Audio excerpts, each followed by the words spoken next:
할렐루야. 복된 주일 우리 성도님들에게 주님의 평강이 가득하기를 축복합니다. 오늘 말씀의 제목은 낙심한 인생에 찾아온 희망입니다.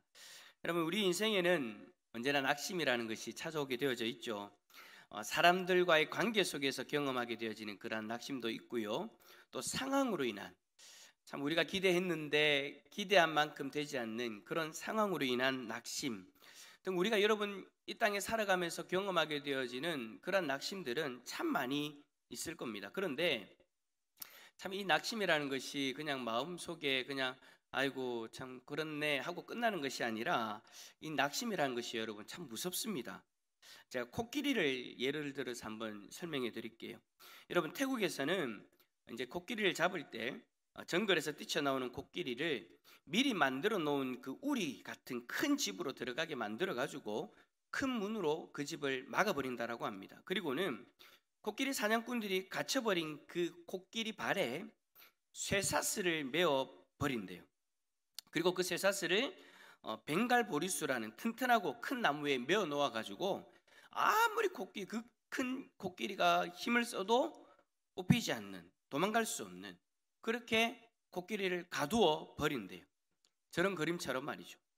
그러다가 여러분, 결국 코끼리는 자기 힘으로 내가 내 힘으로는 도저히 이 나무를 뽑을 수가 없구나 라는 그 경험을 통해서 낙심을 하게 되어지는데, 그 이후로는요, 쇠사슬이 조금이라도 팽팽하게 되어지는 것을 느끼게 되어지면 그 낙심된 마음을 계속해서 경험하다 보니까 포기해버린대요.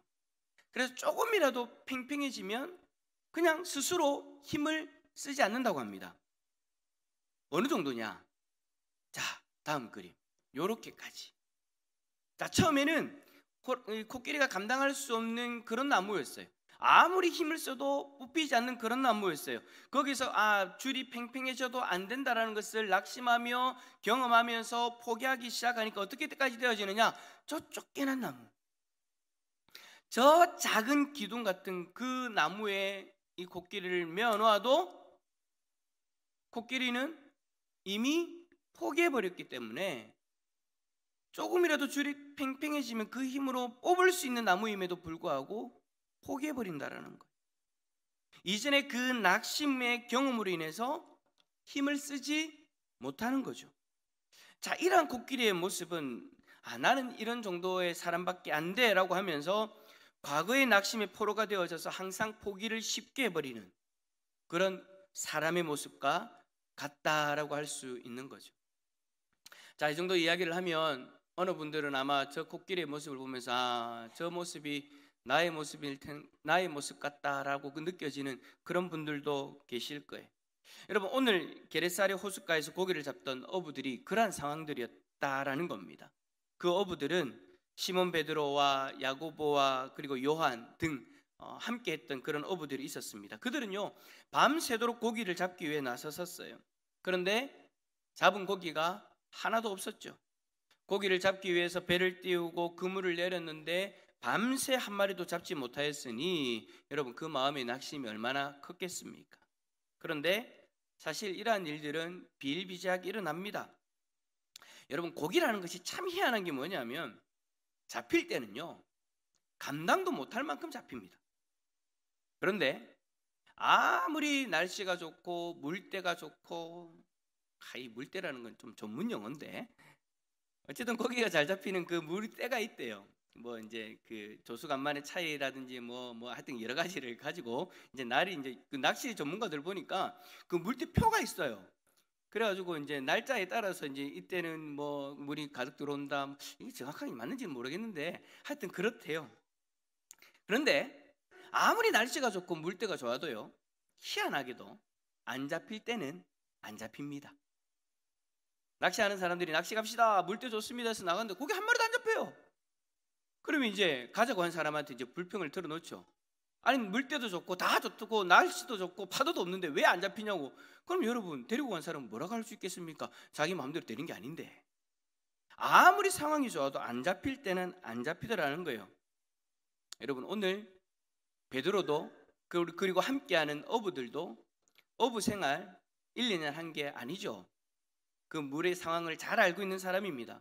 그런데 잘 준비해서 만선의 꿈을 꾸고 나갔지만 한 마리도 못 잡고 뭘 하고 있느냐? 저런 모습처럼 그물을 씻고 있습니다. 여러분, 고기를 잡아야 될 어부가 그물을 씻고 있는다. 이 말은 여러분 무슨 말입니까? 포기했다라는 거예요. 그날은 포기했다라는 거예요. 포기하고 그냥 그물을 씻고 있는 거죠. 저도 여러분 부산 사람이라서 그런 것들을 많이 봐왔어요. 이제 뭐 기장을 간다든지 자갈치를 간다든지, 저도 개인적으로 낚시를 많이 다녀봤지만 어떨 때는 여러분 만선으로 배가 들어오게 되어지면요, 고기를 실어 나르느라 부두가 여러분 정신이 없습니다. 분주합니다. 그런데 어떨 때는 한 마리도 못 잡고 들어오는 그 배들을 보면은요, 선원들의 얼굴이 달라요. 고기를 많이 잡고 왔을 때는 슬슬 웃으면서 아무리 힘들어도 그렇게 막 고기를 털고 있어요. 그런데 고기를 한 마리도 못 잡으면 정말 비통한 모습으로 그물을 손질하고 있는 그런 모습을 보게 되어지죠. 어찌 보면 참 너무나도 비참해 보일 그런 정도예요. 하지만 여러분, 이런 일들을 자주 경험하게 되어집니다. 낙심하게 되어지는 일들을 자주 경험하게 되어지면 이제는요, 그냥 그러려니 합니다. 그냥 포기해버릴 때가 많이 있다라는 거예요. 어디 여러분 고기 잡는 일만 그렇습니까? 아니죠. 어떤 낙심하게 되는 일들을 자주 경험하게 되어지면 이제는 그 낙심을 하지 않게 되어져요. 근데 여러분, 그 이유가 상황이 좋아져서가 아니에요. 기대를 하지 않는 거예요. 그러면서 또 낙심하게 되어지면 기대를 하지 않으니까 그러려니 하면서 포기해버리는 거예요. 문제는 이거죠. 포기한다라는 거예요. 마치 코끼리들처럼 말입니다. 조금만 힘을 주고 조금만 뭔가를 하게 되어지면 그 기둥 뽑을 수 있어요. 그런데 여러 번의 낙심을 통해서 포기를 해버리니까 더 이상 아무것도 하려고 하지 않는 거죠. 여러분들 한 주간의 삶은 어떠셨습니까? 여러분들의 삶 가운데 낙심하는 일들이 있지는 않으셨습니까? 그런데 더 비참한 것은 하도 낙심을 많이 하다 보니 이제는 아무 기대도 하지 않는 거예요. 기대하지 않는 것, 오케이, 낙심하는 마음을 우리가 뭐 좀 극복할 수 있는 뭐 그런 방법이 될 수 있다라고도 이야기할 수 있지만, 문제는 그 기대하지 않는 마음이 여러분 포기로부터 시작되어지는 거예요. 포기해버리면 문제라는 거죠. 근데 그 모습이 한 주간의 우리의 모습은 아니었는지, 어떤 일들을 향한 우리의 마음이 포기해버린 그 모습으로 그렇게 지내온 것은 아닌지, 어찌 보면 우리의 일상일 수도 있는 그 모습이 바로 오늘 성경에 나오는 어부들의 모습일 수도 있다라는 것을 이야기하고 있는 겁니다. 그런데 중요한 것은 낙심이 가득한 그 일상 속에 예수님이 찾아오셨어요. 특별한 계기가 있어서 어떤 환대한 어떤 그런 모습 속에서 예수님이 뭐 멋지게 그냥 다 그렇게 오신 것이 아니고요, 여러분.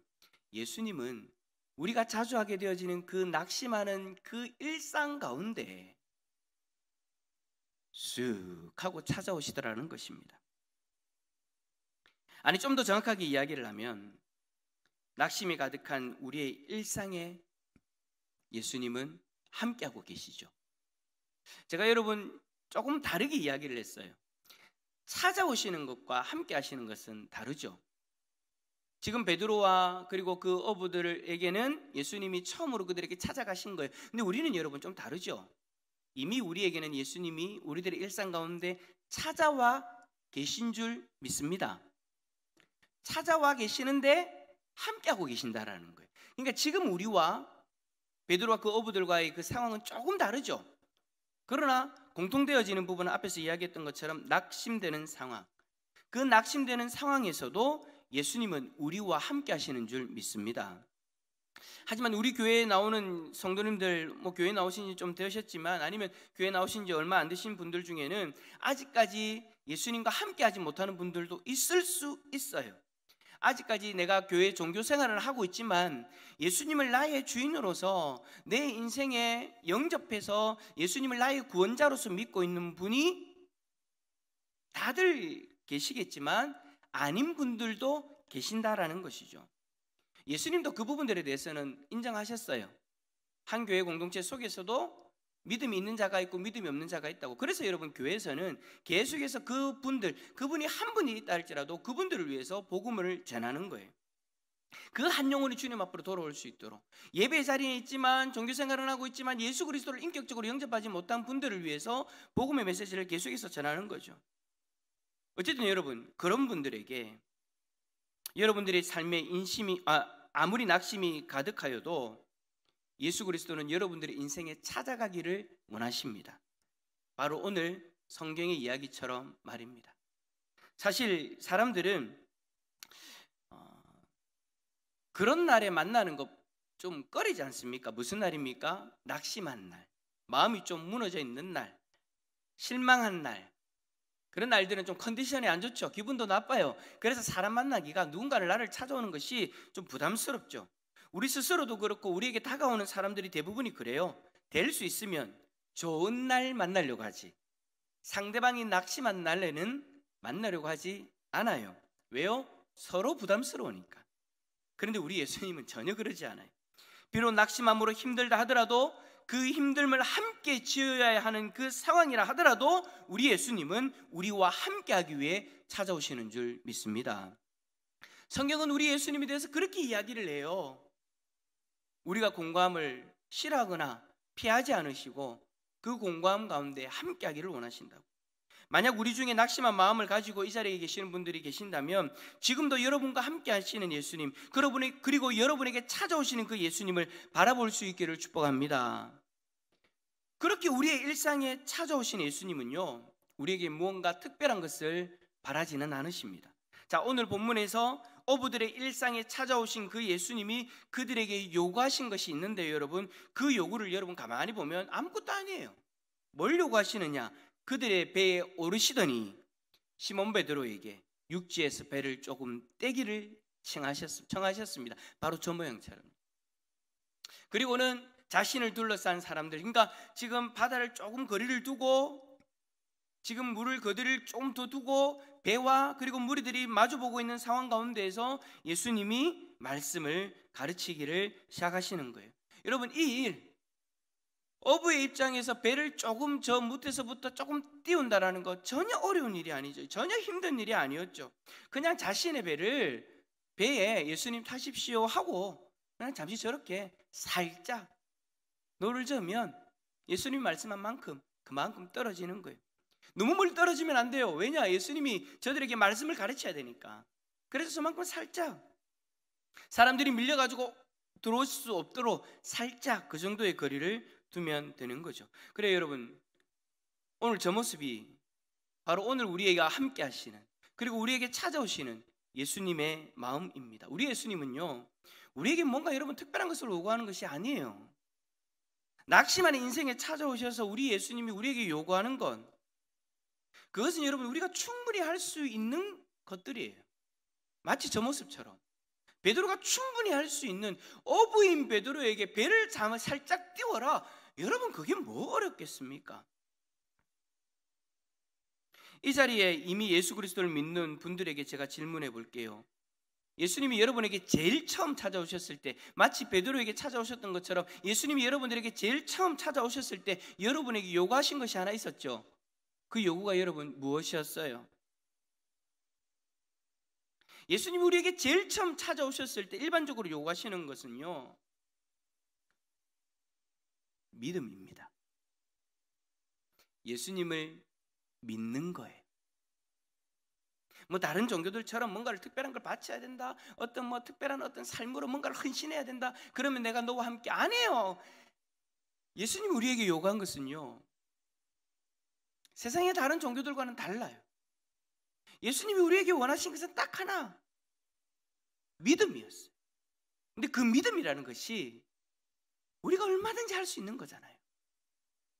믿음이라는 것이 내가 지금 뭔가 특별히 뭔가를 만들어내가지고 모든 걸 다 쏟아내가지고 바쳐야 되는 그런 것이 아니잖아요. 지금 내가 결단하면 되는 거예요. 지금 내가 마음으로 받아들이면 되는 거예요. 예수 그리스도를 믿음으로, 예수 그리스도를 우리의 삶에 영접하는 것, 그것을 예수님이 원하신 거죠.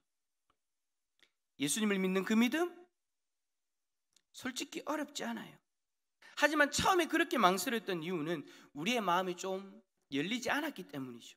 하지만 지금은 신기하게도 우리의 마음을 열고 예수님이 요구하신 것처럼 예수님을 믿고 살아가고 있습니다. 우리 중에 교회 나오신 지 얼마 안 되시는 분들도 계세요. 여러분에게 예수님이 원하시는 것은요, 특별한 것이 아니에요. 어떤 분들은 교회에 나오기 시작하면, 믿음을 가지게 되기 시작하면 뭔가를 특별한 걸 해야 되기 때문에 부담스러워서 교회를 못 나오는 분들도 실제로 있어요. 제가 그런 분들도 많이 만나봤어요. 근데 여러분, 교회에 나와가지고 세례 받는 것도 억수로 두려워하는 분들이 있어요. 왜냐하면 세례를 받고 나면 내가 뭔가를 특별히 해야 된다고 생각하니까. 근데 여러분들에게 그 예수님은 그러한 것들을 원하시는 것이 아니에요. 예수님이 여러분에게 원하시는 것은 아주 평범한 것일 수도 있어요. 믿음. 아니, 여러분 생각해 보세요. 하나님을 섬기는 예배당에 와가지고 이 자리에 있는데 하나님을 믿으라는 것이 여러분 뭐가 특별한 겁니까? 하나님을 예배하는 자들이 하나님을 믿는다. 예수 그리스도로 말미암아 내가 하나님을 예배할 수 있다는 것을 알면서 예수 그리스도를 믿는다라는 것, 여러분 뭐 그렇게 특별한 것이 아니잖아요. 당연한 거잖아요. 그런데 어떤 분들은 이전에 본인이 가지셨던 그 종교적 영향으로 인해서 예수님에게도 뭔가를 특별한 것을 해야 된다라는 그런 부담감 때문에 힘들어하죠. 그래야 마치 자신이 구원받을 수 있다라고 여겨요. 그래야 하나님이 자신의 가족들을 지켜주신다라고 믿어요. 근데 여러분, 그건 잘못된 믿음이에요. 우리 예수님은 그러지 않아요. 예수님이 여러분에게 요구하시는 것은 그런 것들이 아니에요. 오늘 본문 외에도 다른 성경들을 보아도 마찬가지입니다. 우리 예수님이 우리에게 찾아오셔서 요구하시는 것은 우리의 믿음입니다. 여러분이 예수님을 나의 구원자로서 믿으시면요, 예수님은 이미 여러분들을 구원하시는 그 놀라운 일들을 행하셨습니다. 여러분에게 믿음이 있다면, 믿음으로 예수 그리스도를 우리의 인생 가운데 영접하셨다면 여러분들은 이미 구원받은 하나님의 백성입니다. 구원받기 위해서 하나님이 또 다른 무언가를 요구하지 않아요. 그 믿음 하나면 되는 거예요. 그리고 하나님은 그 믿음으로 인하여 여러분들을 하나님의 자녀 삼으셨고, 그 믿음으로 인하여 여러분들과 함께 하시면서 여러분들의 인생을 돕고 계시는 거죠. 그 이후의 삶에는 이미 구원이 결정되어져 있고 하나님의 도우심이 이미 임하고 있으니 이제는 여러분, 우리는 하나님 백성답게 살려고 하면 되는 거예요. 예수님은요, 우리와 단 형식적인 관계로서 끝나기를 원하지 않으세요. 예수님을 믿게 되어진 우리와 예수님은 함께 하시면서 우리의 마음을 보시고 우리의 낙심된 마음까지도 고치기를 원하세요. 뭔가 대단한 것을 요구하시면서가 아니에요. 마치 여러분 병원에 가가지고 내 육신을, 내 몸을 좀 고쳐주세요 하고 내가 뭔가를 지불해야 되는 그런 것이 아니에요. 내가 예수 그리스도를 믿고 예수 그리스도를 내 인생에 영접하기 시작하면, 하나님의 백성의 삶이 시작되어지기 시작하면 예수 그리스도는 우리들과 함께 하시면서 우리들의 마음 하나하나를 살펴보시면서 그 낙심된 마음까지도 예수님이 끄집어내어 가지고 고치시고 회복시켜 주시기를 원하신다라는 거예요. 예수님이 여러분들의 마음, 그 낙심된 마음을 모르실 거라 생각하지 마십시오. 우리 예수님은 여러분들의 마음, 낙심된 그 마음, 그리고 그 낙심으로 인하여 포기한 그 인생도 알고 계십니다. 그래서 예수님은 언제나 우리의 마음과 인생을 회복시켜 주기를 원하세요. 여러분, 오늘 이 말씀을 왜 이 종을 통해서 여러분들에게 전하게 하시겠습니까? 여러분들 가운데 예수님의 이 마음이 전달되어지기를 원하는 그러한 영혼이 있기 때문이지 않겠습니까? 오늘 성경을 보세요. 배를 띄워 말씀을 가르치던 예수님이 베드로와 함께하는 어부들에게 깊은 데로 가서 그물을 내려 고기를 잡으라고 말씀합니다. 지금 이 일로 인해서 여러분 어떤 일이 일어납니까? 그 낙심된 그 마음, 낙심해서 포기해버린 그 인생, 예수님은 외면하지 않으시고 그 낙심된 것을 알고 그 낙심된 것을 해결하기 위해서 예수님이 하고 계시는 거예요. 여러분, 예수님 입장에서 베드로에게 배를 띄워라, 내가 이들에게 말씀을 가르칠 거다 라고 하고 여러분 가르치고 나서 다 끝내도 되는 거예요. 본인이 할 일 거기서 끝내도 된다고요. 그 자리에 찾아오셔서 백성들을 만나셨고 베드로도 만나셨고 제자로서 이끌어가야 될 사람들도 만나셨어요. 그러면 자기 내 할 일 다 했다라고 이야기하고 자 이제 무트로 나아가자라고 말씀하셔도 되는 거예요. 그런데도 굳이 예수님이 뭐라고 이야기하십니까? 나아가서 고기 잡아라. 네가 낙심되어진 그 상황, 네가 포기해버린 그 상황 내가 회복시켜 줄게. 그때 베드로는요 전적으로 예수님의 마음을 받아들이고 예수님을 신뢰하면서 다시 움직이기 시작합니다. 낙심된 마음이 회복되어졌고요, 포기했던 그 마음도 회복되어진 거예요. 예수님이 우리의 마음을 아셔서 우리의 마음을 만지기 시작하시면 우리는요 낙심된 마음이 드러날 수밖에 없어요. 왜냐하면 예수님의 관심이 거기에 있기 때문에. 예수님은 우리의 마음을 외면하기를 원하지 않으세요. 예수님은 우리를 사랑하셔서 우리를 위해 자기의 생명까지 내어주셨는데, 자신의 생명을 내어줘서 하나님 백성 삼으신 우리를 어떻게 여러분 외면하시겠습니까? 우리의 마음에 그 낙심이 있고 그 낙심으로 인하여 포기한 마음들이 가득한데 예수님이 어떻게 여러분 그 마음을 외면하시겠습니까? 예수님은 그 마음을 보시고 그 마음을 잘 아셔서 예수님 앞에 서게 되어지면 우리는 그 마음을 감출 수가 없는 거예요. 여러분, 제가 오늘 말씀을 준비하면서 저도 예수님 앞에서 가지고 있는 그 낙심된 마음, 그 마음들을 발견하게 되어졌습니다. 제 스스로를 돌아보게 되어졌을 때 예수님 안에서 드러내지 못하고 숨기고 있는 그 낙심된 마음들이 있더라고요. 말에 대한 어떤 낙심, 행동들에 대한 그 낙심, 상황으로 인한 그 낙심, 없는 줄 알았는데 가만히 앉아가지고 하나하나 생각해 보니까 왜 그리 많은지요. 아닌 척하고 스스로를 누르고 있지만 알고 보니 그런 것들이 넘쳐나는 거예요. 그런데 여러분, 그런 어떤 제 내면적인 어떤 개인적인 상황 가운데서 나타나는 그런 것들도 있지만, 제가 요즘에 최근에 경험하게 되어진 낙심도 한 가지 있더라고요. 또 여성도 딱 이야기하면 또 이런 생각하지 마세요. 누구야? 하지 마세요. 아니에요. 그런 거 아니에요. 우리가 여러분 한 2주 정도 새벽마다, 그리고 또 우리가 금요일 날도 기도했던 내용이 있지 않습니까? 정원호 장로님 그리고 전인순 권사님 따님을 위해서 우리가 기도했잖아요.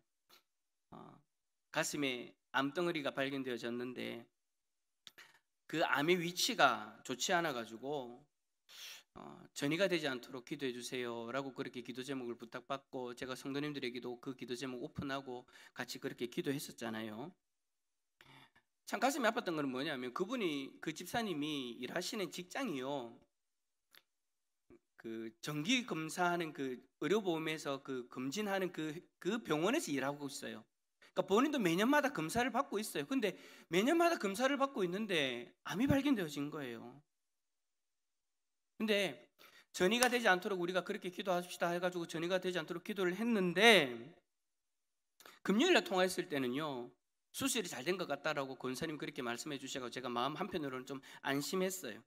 근데 어제 아침 일찍 권사님이 이제 수술한 의사를 만나고 나서 저에게 다시 전화를 주셨는데 전이 흔적이 발견되어진 거예요. 그래서 수술할 때 발견되어졌던 그 전이된 그 암덩어리들을 다 떼어내는 그런 수술들을 했는데, 이제 문제는 그거래요. 뼈로 이것이 전이 됐는가 안 됐는가. 근데 매년마다 자신을 그렇게 몸을 검사했는데도 불구하고 그게 숨어 있었대요. 검사에서 발견되지 못하고. 그러다가 이번에 발견된 거래요. 그토록 피하고 싶었던 항암 그 치료를 이제 해야 되는 그런 상황이 되어진 거죠. 여러분, 제가 아침에요 솔직히 그 시간에 자고 있었어요. 자다가 그 전화를 딱 받고 나서 얼마나 마음이 낙심이 되는지, 이제 아침에 이제 청년들을 만나가지고 청년들하고 같이 이제 좀 어디를 가기로 해가지고 이제 나가긴 나가야 되는데 마음이 참 낙심이 되는 거예요. 하나님 앞에 그렇게 간절하게 기도하고 하나님 치료해 주십시오 막 그렇게 했는데 그 기도가 응답되지 못한 것처럼 저에게 느껴지니까 마음이 쓰라린 거예요. 저 솔직히 권사님의 따님 한 번도 본 적도 없어요. 근데 우리 장로님 권사님이 우리 교회에 함께 하시면서 또 많은 마음들을 나누고 또 참 귀하게 또 교회를 섬기고 계신 그런 모습들도 있지 않습니까? 이런 상황에서도 교회 리모델링 헌금을 내가 내었으면 좋겠다라고 그렇게 또 보내오시기도 했잖아요. 그런 교회를 사랑하는 마음을 알겠고 또 목회자를 사랑하는 마음도 알겠는데, 그런 분들을 위해서 기도했는데 하나님 좀 들어주시면 얼마나 좋을까요? 옛날에 오카노 목사님이 그런 이야기를 했어요. 병원 신방을 가서 어떤 죽어가는 성도를 위해서 기도할 때 하나님 앞에 울면서 그렇게 했대요. 하나님 나에게 좀 치료할 수 있는 능력을 허락해달라고. 그 능력이 본인에게 없는 것이 너무 가슴이 아프고 안타깝다라는 거예요. 근데 그 말이 저는 참 어제 참 제 마음에 다시 한 번 더 생각나는 거예요. 목사로서 한 영혼을 위해서 그렇게 기도하는데 하나님 좀 들어주시면 얼마나 좋을까요? 하나님이 그런데 들어주지 않는 거예요. 이 낙심된 마음 여러분 어떻게 해야 될까요? 그때 이런 생각이 들었어요. 우리 예수님은 어땠을까? 우리 예수님은 어땠을까? 우리 예수님도 여러분 우리가 똑같이 인간의 몸을 입고 오셔가지고 우리가 경험해야 되는 경험하는 그런 일들을 다 경험하지 않습니까? 우리와 똑같이 낙심되어지는 일들을 경험했다라는 거예요. 그러면서 우리 예수님은 어땠을까라는 생각이 들더라고요. 그래서 예수님이 낙심되어졌던 낙심할 만한 일들, 그러니까 여러분 제가 지금 예수님은 낙심하셨습니다가 아니라 우리와 똑같이 낙심할 수 있는 그 상황에 대해서 한번 생각을 해봤어요. 예수님이 여러분 이 땅에 사시면서 인간적으로 낙심이 될 만한 상황 한두 가지가 아니었죠. 어릴 때부터 자란 그 동네 나사렛에서 말씀을 전하실 때 그 고향 사람들이요 예수님을 인정하지 않아요. 뭐라고 하면서 안 하느냐? 내가 니를 아는데,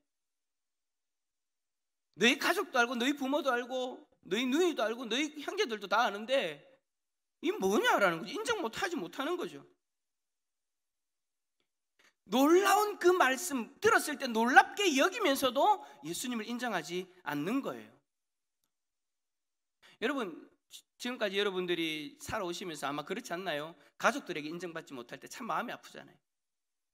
같이 함께했던 친척들, 함께했던 사람들에게 인정받지 못할 때 참 마음이 낙심되어지잖아요. 그런 상황인 거예요. 어떨 때는요 그 가족들이 예수님을 미친 사람처럼 여기기도 해요. 자신의 가족들, 자신의 친척들, 자신과 함께했던 사람들이 인정해 주지 않으면 누구나 다 낙심하는 거죠. 그뿐만이 아니라 여러분 예수님이 수많은 사람들을 고치고 귀신을 쫓아내시고 말씀을 가르치시는데 백성들의 지도자라고 하는 사람들은 예수님을 인정해 주지 않습니다. 오히려 예수님을 신성모독하는 사람으로 예수님을 죽이려고 합니다. 그렇게 헌신적으로 가르치고 그렇게 헌신적으로 고치시고 그렇게 헌신적으로 귀신 들린 자들에게서 귀신을 쫓아내어 주시면서 한 영혼을 회복시켜 나가고 계시는데 인정해 주지 않으니 여러분 그 마음이 얼마나 낙심될까요? 낙심될 수 있는 상황이라는 거예요. 뿐만 아니라 여러분 3년 동안 함께했던 제자들은 어떻습니까? 예수님이 그렇게 공들여서 가르치고 지도한 사람들인데 그들은 틈만 나면 예수님의 의도와는 상관없이 스스로 높아지려고 싸웁니다. 어떤 사람은 예수님을 은30에 팔아버리진 않나. 어떤 이들은 예수님을 부인하기까지 합니다. 예수님이 십자가에 달리셨을 때 그 마지막 그 자리를 지킨 자들 얼마 되지 않았습니다. 수많은 무리들이 있었는데도 불구하고 예수님이 십자가에 못 박혀 죽으실 때는 그 무리들 가운데 예수를 향하여 모욕합니다. 예수님이 3년 동안 그 땅에서 행하신 그 대단한 섬김과 헌신에 비하면 너무나도 초라합니다. 그 마음이 얼마나 낙심되어질까요? 그리고 마지막으로 예수님이 십자가에 달리셨을 때 예수님은 죄가 없는 분이셨지만 나무에 달리는 자는 다 저주받는 자라는 그 말씀처럼 예수님은 인류의 죄를 다 짊어지시고 죄인 중에 죄인이 죽는 그 나무 십자가에 달리십니다. 그러니 여러분 죄인으로서 십자가에서 저주를 받는 예수님은 그 순간만큼은 그렇게 사랑하는 성부 하나님과의 관계도 단절되어져 버리는 거예요. 그 단절되어짐을 경험하면서 엘리 엘리 라마 사막다리 나의 하나님 어찌하여 나를 버리시나이까 라고 고백할 만큼 큰 고통을 경험하게 되셨죠. 이랬더니 여러분 예수님의 생애를 돌아보면 낙심할 수밖에 없는 그 상황들이 너무나도 많이 있는데도 그런데도 예수님은요 자 제가 앞에 분명히 전제를 했습니다. 낙심하지 않으세요. 우리라면 낙심을 수십 번 수백 번 했을 것 같은 그런 상황 가운데서 그래서 내가 포기해버릴 것 같은 에라이 마 따때려 치워라 내가 너희들을 구원하러 이 자리에 왔는데 내 너희들 보니까 도저히 안 되겠다 나 포기할란다 라고 할 수 있는 그런 상황인데 예수님 어떻게 하십니까? 오히려 낙심하지 않으시고 낙심한 영혼들을 찾아가셔서 자기도 낙심할 수 있는 상황인데 본인은 낙심하지 않으시고 낙심한 영혼들을 찾아가셔서 오히려 위로하시고 그들의 문제를 해결해 주시는 거예요. 오늘 본문처럼 말입니다. 예수님은 자신의 능력으로서 이렇게 위로하고 이렇게 문제를 해결해 주는 그 대상들이 나중에 자신을 낙심케 할 것이다라는 것을 알고 있는데도 불구하고 더 그에게 찾아가서 그들에게 찾아가서 그들의 낙심된 마음을 회복시켜 주시는 거예요. 여러분 어떻게 그럴 수 있을까요? 본인도 낙심되어질 수 있는 이 상황임에도 불구하고 예수님은 여러분 포기하지 않아요. 어떻게 그럴 수 있었을까요?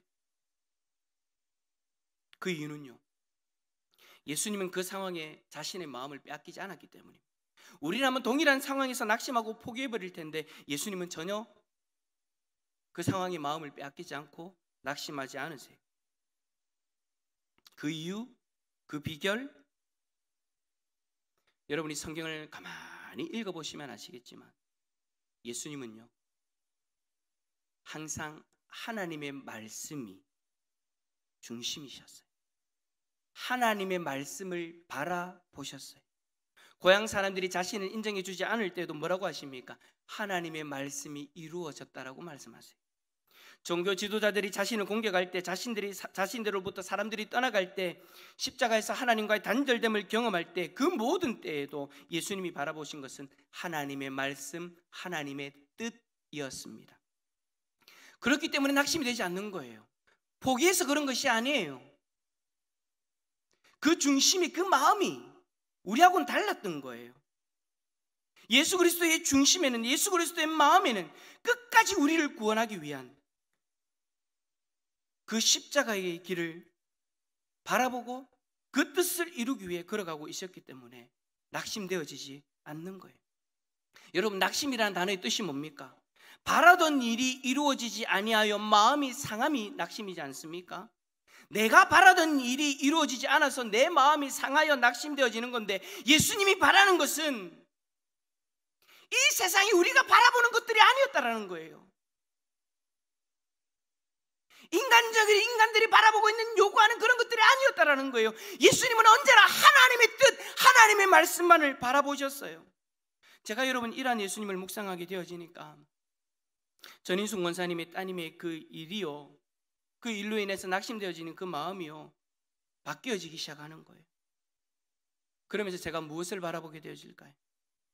정 원사님의 따님을 향한 하나님의 뜻이 무엇일까를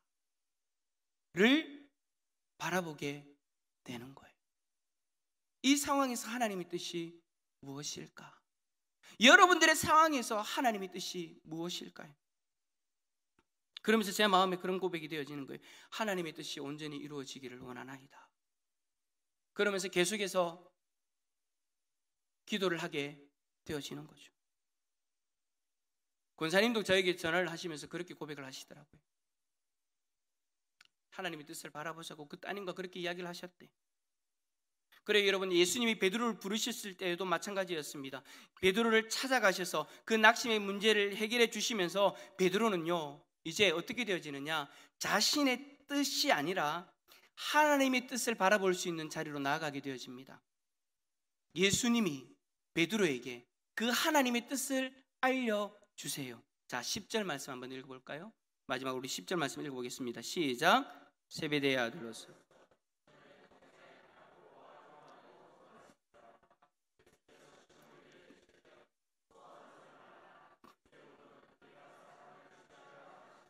아멘. 예수님은 베드로를 향한 하나님의 뜻을 전하셨습니다. 이제 후로는 네가 사람을 취하리라. 이 말씀은 이제 베드로가 영혼을 구원하는 그 놀라운 복음의 사역을 감당하게 될 것을 말씀하시는 거예요. 그 이후로 베드로의 삶이 바뀌어지잖아요. 하나님의 뜻을 바라보게 되어졌고 그 뜻을 따르기 위해서 예수님을 쫓아가게 되죠. 물론 베드로가 처음부터 완벽했던 모습은 아니었어요. 완벽하게 하나님의 뜻을 바라보지는 못했어요. 그래서 여러분, 예수님에게 심하게 혼난 적도 있어요. 심지어 예수님을 부인한 대표적인 인물이 되기도 하잖아요. 그럼에도 불구하고 예수님은 부활하셔서 낙심한 베드로를 또다시 찾아가셔서 그 낙심한 마음을 회복시켜 주시면서 또다시 하나님의 뜻을 바라보도록 인도해 주셨어요. 결국 성령 하나님이 그에게 임하셨을 때 그의 삶이 온전히 하나님의 뜻을 바라보는 삶으로 변화되었지 않습니까?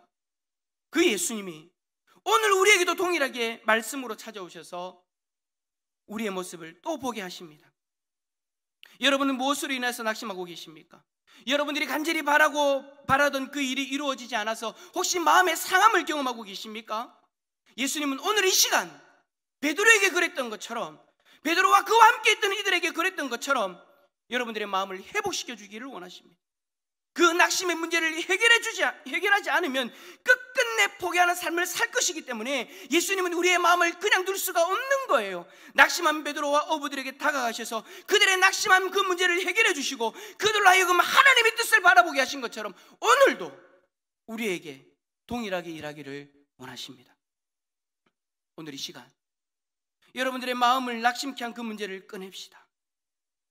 그리고 우리 가운데 함께 하시는 예수님에게 그 마음을 맡겨드립시다. 우리의 마음이 더 이상 내가 원하는 것으로 가득 차 있지 않도록 이제 회복되어져서 나를 향한 하나님의 뜻으로 내 마음이 가득 찰 수 있도록 오늘 이 시간 우리의 마음을 주님 앞에 내어드릴 수 있기를 소망합니다. 그래야 주님이 주시는 그 참된 평강을 누리는 우리 모든 성도님들이 다 되어지시기를 예수 그리스도 이름으로 축원합니다.